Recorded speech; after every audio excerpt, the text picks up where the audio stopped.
Laymen's evangelical fellowship స్థాపకులు కీర్తిశేషులు దానియేల్ గారు 1960వ సంవత్సరం ఏప్రిల్ 2వ తేదీన చేసిన ప్రసంగం. మార్కు సువార్త 14వ అధ్యాయం 8వ వచనం. ఈమె తన శక్తి కొలది చేసి నా భూస్థాపన నిమిత్తము నా శరీరమును ముందుగా అభిషేకించెను. ఈ స్త్రీ తన భూస్థాపన కొరకు దాన్ని చేసిందని యేసు చెప్పాడు. ఈ మాటలను ఎవరు అర్థం చేసుకుని ఉండలేదు. అప్పటి నుండి ఒక వారములో ఆయన భూస్థాపన పూర్తియగును. ఆత్మీయ విషయాలు ఎంతో అత్యవసరమైనవిగా గ్రహించగలిగిన గొప్ప ఆధిక్యత ఈ స్త్రీ కలిగి ఉన్నట్టుగా కనిపిస్తూ ఉన్నది. నిజంగా ఆత్మీయులైన ప్రజలు వారికి తెలియకుండానే దేవుని ప్రణాళికలో ఉన్న వాటిని చేస్తూ ఉంటారు. యేసు యొక్క ఉన్నత శ్రేణికి చెందిన శిష్యుల్లో మరియా ఒక స్త్రీ.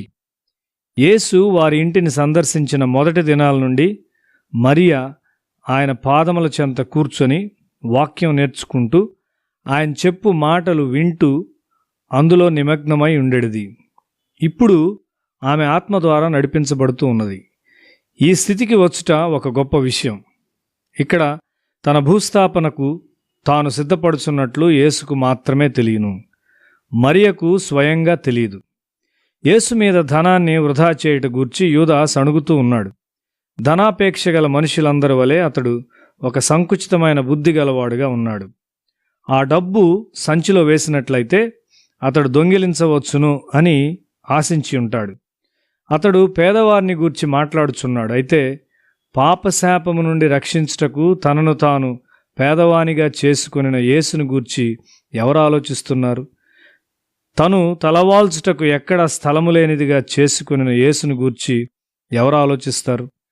ఆయనను మరణమునకు నడిపించు సంఘటనలు ఆయన మీదకు త్వరలో రానున్నవి. పాపభారమును మోస్తూ నిష్కారణంగా ఇష్టపూర్వకంగా మరణానికి వెళ్ళుచున్నది ఆయన ఒక్కడు మాత్రమే. అది ఒక అసమానమైన త్యాగం, బలి.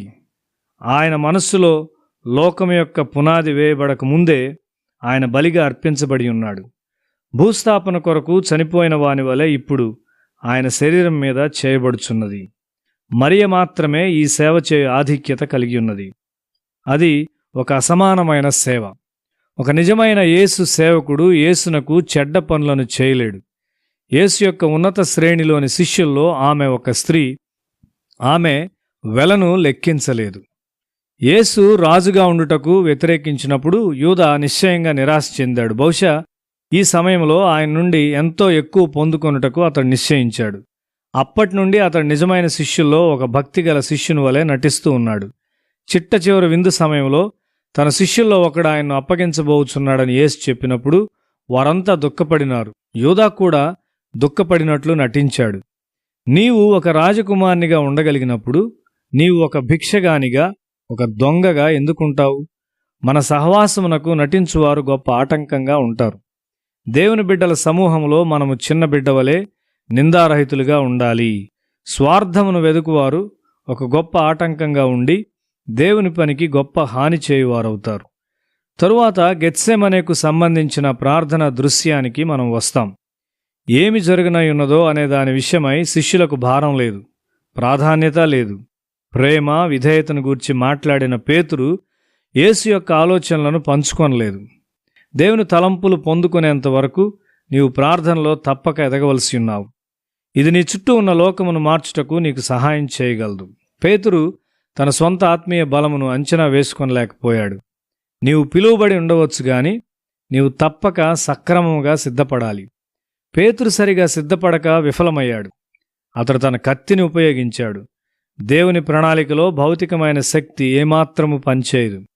గెత్సెమనేలో యేసును ఒక మానవ స్వభావం కలిగిన వానిగా చూచినట్లు మరెక్కడ మనం చూడం.